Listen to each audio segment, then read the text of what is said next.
Hello everyone, কি খবৰ তোমালোকৰ? এতিয়া আমি ভেলোচিটি এনালাইসিস অফ মেকানিজমটো চাম। ভেলোচিটি এনালাইসিস কি কৈছে? Two links are vertical and coupled. Velocity এনালাইসিসত কি কৈছে? two links are vertical and coupler in horizontal. তো তেনেকুৱা ধৰণৰ সিচুৱেশ্যনত কি হয়, যদি এনেকৈ যদি থাকে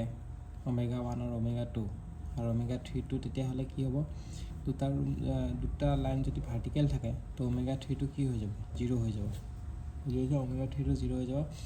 আৰু velocity of B with respect to A আৰু velocity of C with respect to D এই দুটা ইকুৱেল হৈ যাব। বুজি পাইছা? ওমেগা আৰু ওমেগা 2 ইকুৱেল নহয় দেই, ওমেগা আৰু ওমেগা 2 ইকুৱেল নহয়, কিন্তু velocity of B with respect to A আৰু velocity of C with respect to D এই দুটা ইকুৱেল হ'ব। বুজিছা? আৰু ওমেগা 3 টো 0 হৈ যাব। ঠিক তেনেকৈ এই দুটা লাইন সমান হ'ব লাগে বুলি কথা নাই। ওমেগা 3 টো 0 হৈ যাব আৰু velocity of B with respect to A আৰু velocity of C with respect to D এইকেইটা ইকুৱেল হৈ যাব। বুজিছা? সেইটো তাৰপিছত নেক্সট স্লাইডাৰ ক্ৰেংকত কি কৈছে? স্লাইডাৰ ক্ৰেংক মেকানিজমত যদি ক্ৰেংক এংগলটো যদি 90 ডিগ্ৰী হয়, যদি ইয়াতে ক্ৰেংক এংগলটো যদি 90 ডিগ্ৰী হয়, তেতিয়াহ'লে ওমেগা 3 কোনটো হয়? এইটোতো ওমেগা 3 হ'ব। ওমেগা 3 টো 0 হৈ যাব আৰু velocity of B with respect to A আৰু ভেলোচিটি অফ চি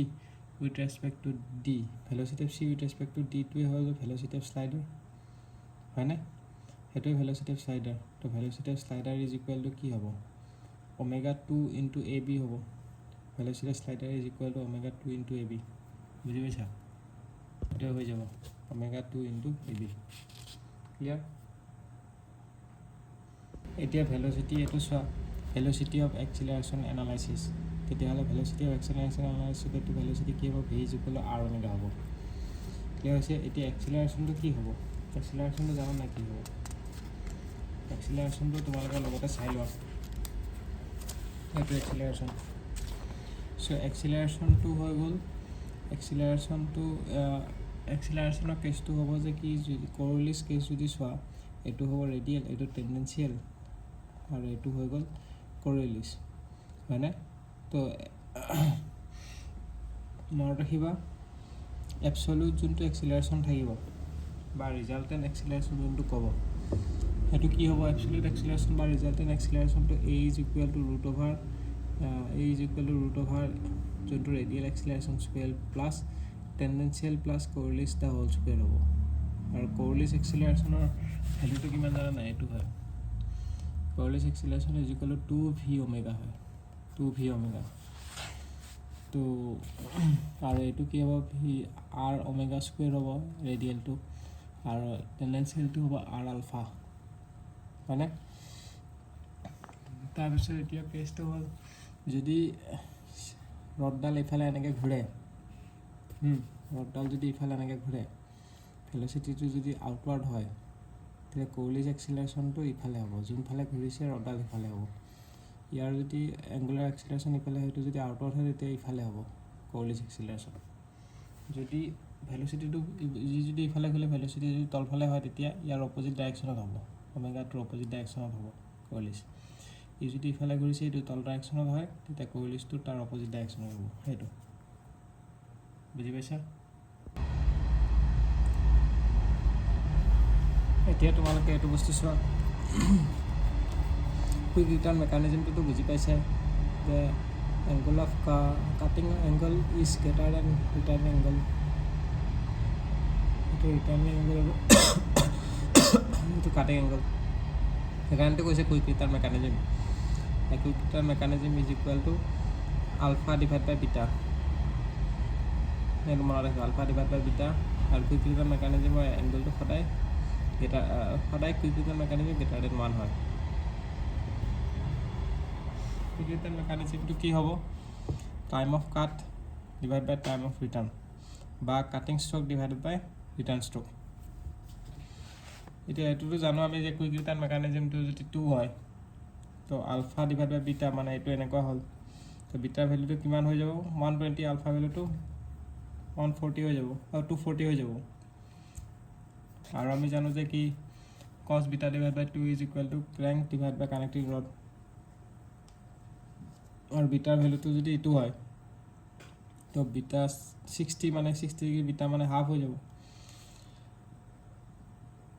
তো তেনেকৈ আমি গম পালো যে কি connecting rod is equal to 2 times of crank হয় যেতিয়া কুইক ৰিটাৰ্ণ মেকানিজম 2 হয় নেক্সট আমি কি গম পালো length of stroke is equal to 2 times of slotted bar into crank divided by connecting rod तो quick return mechanism যদি 2 হয় length of stroke is equal to root over 1 slotted bar and quick return mechanism is 3 length of stroke is equal to root 2 slotted bar quick return mechanism is equal to যদি 5 হয় length of stroke is equal to root 3 slotted bar হেকিনে এতিয়া আমি gear start কৰিম gear এটা কথা মনত ৰাখিবা কোৰিলেছ এক্সিলাৰেশ্যন আৰু টেনচিল এক্সিলাৰেশ্যনৰ মাজত প্লাছ সদায় নহয় মাইনাছো হ'ব পাৰে ডাইৰেকশ্যনটো যদি সেম থাকে তেতিয়া প্লাছ ডাইৰেকশ্যন যদি অপজিট থাকে তেতিয়া নেগেটিভ এতিয়া আমি গিয়াৰ এণ্ড গিয়াৰ ট্ৰেইন পঢ়িম গিয়াৰ এণ্ড গিয়াৰ ট্ৰেইনত আমাৰ কি পঢ়িব আছে টাইপছ অফ গিয়াৰ চাব লাগিব পেৰেল শ্যাফ্ট গিয়াৰ কি আছে পেৰেল শ্যাফ্ট গিয়াৰ আছে spur gear helical gear double helical gear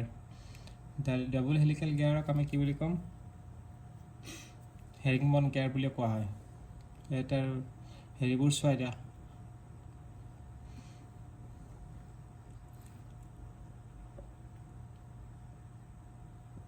spur gear কি হয় সাডেন ষ্টেট টুথ থাকে parallel to straight tooth parallel to axis of gear ইয়াতে আমাৰ কি থাকে এক্সিয়েল থ্ৰাষ্টটো নাথাকে হাই ইম্পেক্ট থাকিব ষ্ট্ৰেছ অন বোথ আৰু এক্সিয়েল থ্ৰাষ্টটো নাথাকে সাডেন এংগেজমেণ্ট এণ্ড ডিছএংগেজমেণ্ট হয় আৰু ইয়াতে কিহত হয় এইটো ৱাটছত ইউজ কৰোঁ মেইনলি ইয়াতে আমাৰ এক্সিয়েল থ্ৰাষ্টটো নাথাকে না ইয়াতে প্ৰব্লেম অফ এক্সিয়েল থ্ৰাষ্টটো থাকে হেলিকেলত এক্সিয়েল থ্ৰাষ্ট থাকে প্ৰব্লেম অফ এক্সিয়েল থ্ৰাষ্ট হা আৰু এইটো ষ্ট্ৰেট টুথ থাকিব কিন্তু লগতে ইয়াতে ষ্ট্ৰেট টুথ থাকে parallel to axis of gear ইয়াতে ষ্ট্ৰেট টুথ থাকিব incline to the axis of rotation low' impact ইয়াতে ইম্পেক্ট ষ্ট্ৰেছটো কম থাকে low' impact stress due to gradual loading application বুজি পাইছা ইম্পেক্ট ষ্ট্ৰেছটো কম হয়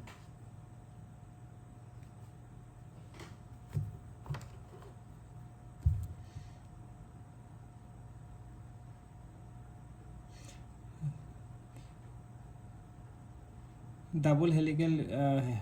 ব্ৰেকেটত herringbone gear double helical herringbone গিয়াৰটো কি হ'ব এক্সিয়েল থ্ৰাষ্ট যোনটো প্ৰব্লেম আছে যোনটো এক্সিয়েল থ্ৰাষ্ট প্ৰব্লেম আছিলে স্পাৰ গিয়াৰত নহয় হেলিকেল গিয়াৰত যোনটো প্ৰব্লেম অফ এক্সিয়েল থ্ৰাষ্ট আছিলে সেইটো এলিমিনেট হৈ যায় মানে সেইটো নাইকিয়া হৈ যায় এটা নেক্সট ৰেক এণ্ড পিনিয়নত আমি কি পঢ়িব লাগিব axis parallel to one of the gear has infinite radius সেইটোতো আমি জানো বাৰু এটাত ইনফাইনাইট ৰেডিয়াছ থাকে ৰেক এণ্ড পিনিয়নত নেক্সট ইণ্টাৰচেক্টিং শ্যাফ্ট আহিব এইকেইটা হ'ল পেৰেল শ্যাফ্টৰ তিনিটা আছে spur gear helical gear double helical বা হেৰিংবন গিয়াৰ নেক্সট আহিব ইণ্টাৰচেক্টিং শ্যাফ্টত কি আছে ইণ্টাৰচেক্টিং শ্যাফ্টত আছে ষ্ট্ৰেইট ভিভেল গিয়াৰ আছে আৰু ষ্ট্ৰেইট ভিভেল গিয়াৰ বা স্পাইৰেল ভিভেল গিয়াৰ বা হেলিকেল গিয়াৰ ভিভেল আছে বুজি পাইছা ষ্ট্ৰেইট ভিভেল গিয়াৰ আছে নতুবা স্পাইৰেল ভিভেল বা হেলিকেল ভিভেল আছে ষ্ট্ৰেইট ভিভেল গিয়াৰটোত কি হ'ব if size of both gears are same this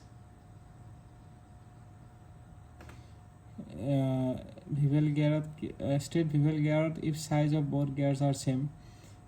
যদি size দুটা gear same থাকে আৰু angle টো যদি 90 ডিগ্ৰী থাকে এটো দিয়া আছে নহয় যদি ইফ 90 ডিগ্ৰী পাৱাৰ ট্ৰান্সমিশ্যন যদি হয় গিয়াৰ ৰেচিঅ'টো তেতিয়া 1 হ'ব আৰু গিয়াৰ ৰেচিঅ'টো যদি 1 হয় মানে গিয়াৰ ৰেচিঅ' 1 কেতিয়া হ'ব যেতিয়া চাইজটো যদি ছেম থাকে তেতিয়াহ'লে সেইটো কি বুলি ক'ব মিটাৰ গিয়াৰ বুলি কয় মিটাৰ গিয়াৰ এইটো ষ্ট্ৰেট ভিভেল গিয়াৰটোৱে মিটাৰ গিয়াৰ বুলি কয়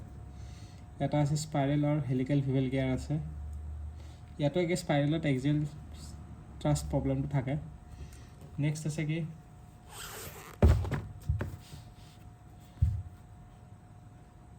নেক্সট আছে স্ক্ৰু শ্যাফ্টটো হ'ব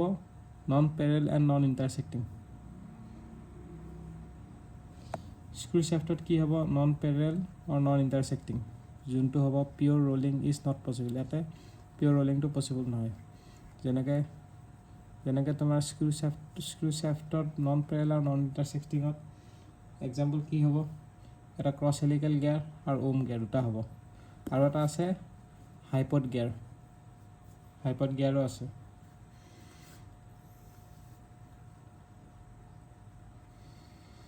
ঠিক আছে সেইকাৰণে মনত ৰাখিব লাগিব নেক্সট টাৰ্মিনলজি অফ গিয়াৰ টাৰ্মিনলজি কি আছে এটা আছে চাৰ্কুলাৰ পিচ মানে পাই ডি ডিভাইডেড বাই টি ডায়মেট্ৰিকেল পিচটো কি হ'ব এইটোৰ উল্টাটো টি বাই ডি ডায়মেট্ৰিকেল পিচ খালি পাইটো নাথাকে চাৰ্কুলাৰ পিচত পাই ডি ডিভাইড বাই টি আৰু ডায়মেট্ৰিকেল পিচটো তাৰ উল্টাটো আৰু আৰু মডুলাছ কোনটো হয় এইটো মনত ৰাখি ডায়মেট্ৰিকেল পিচটো 1 বাই মডিউল মনত ৰাখিলে হ'ল ডায়মেট্ৰিকেল পিচটো 1 বাই মডিউল মনত ৰাখিবা আৰু মডিউল কোনটো হ'ব এই পৰ্চনটো মডিউল হ'ব ডি বাই টি মানে চাৰ্কুলাৰ পিচটো পাই এম বুলি লিখিব পাৰি গিয়াৰ ৰেচিঅ' হ'ব teeth of gear divide by teeth of pinion এটা গিয়াৰ ৰেচিঅ' ঠিক আছে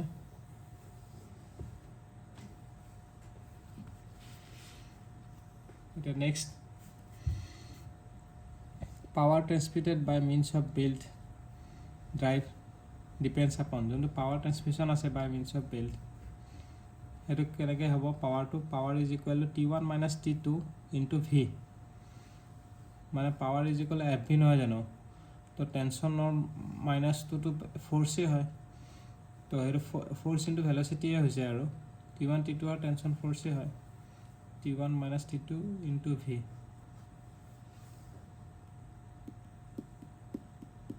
in case of belt and pulley drive ক্ষেত্ৰত কি হ'ব maximum power transmission কেতিয়া হ'ব এটো power transmission পালো কিন্তু maximum power transmission কেতিয়া হ'ব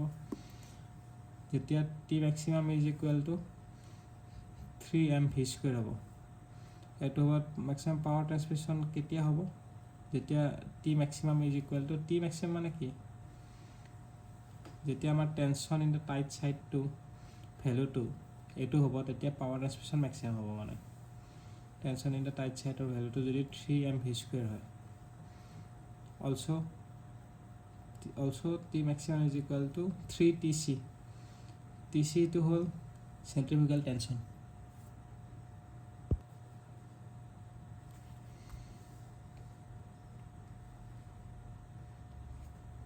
T maximum এইটো মনত ৰাখিব লাগিব দেই এটা ফৰ্মুলা পাৱাৰ ফৰ্মুলা এইটো পাৱাৰ ম্যাক্সিমাম কেতিয়া পাম যেতিয়া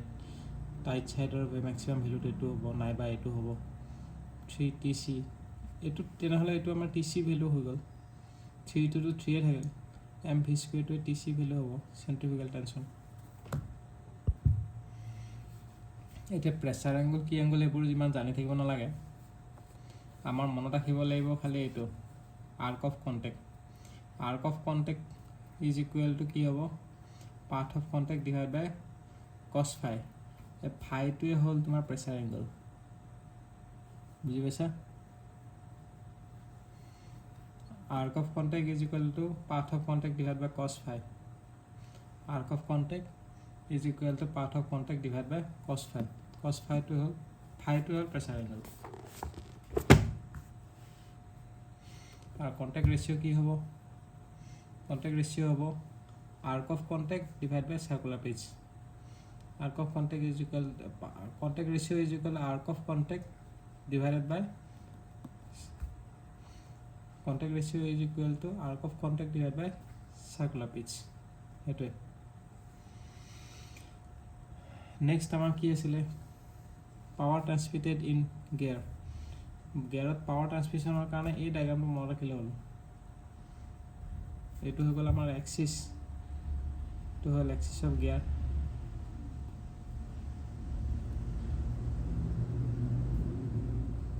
এইটো এক্সিছ অফ গিয়াৰ হৈ গ'ল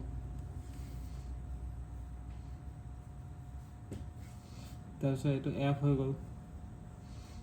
এইটো যদি এফ ফ'ৰ্চটো যদি এনেকৈ লাগিছে এইটো হৈ গ'ল প্ৰেছাৰ এংগল এইটো হ'ব কছ এংগলটো এনেকৈ যদি লাগে তেতিয়া এফ কছ ফাই হ'ব এইটো এফ চাইন ফাই হ'ব তো এফ কছ ফাইটো হ'ব টেণ্ডেঞ্চিয়েল কম্পনেণ্ট আৰু এফ চাইন ফাইটো হ'ব ৰেডিয়েল এইটো ৰেডিয়াছৰ ফালে লাগিছে কিন্তু ৰেডিয়েল হ'বই power is equal two twice পাই এন ডিভাইড বাই 60 হ'ব তো এফিচিয়েঞ্চি অফ দ্য গিয়াৰটো কি হ'ব efficiency of the gear is equal two হ'ব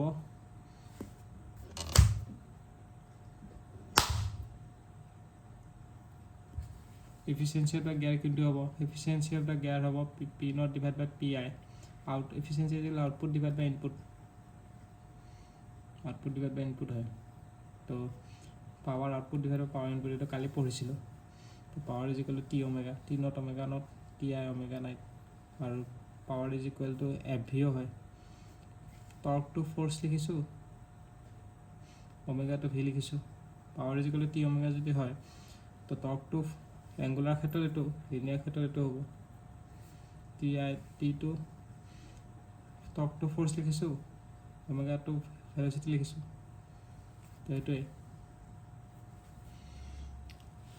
নেক্সট হ'ব ভেল'চিটি অফ স্লাইডিং কি হ'ব velocity of sliding is equal to omega P plus omega G into distance between pitch point and the point of contact velocity of sliding to 0 হৈ যাব যেতিয়া motion is pure rolling at pitch point is equal to 0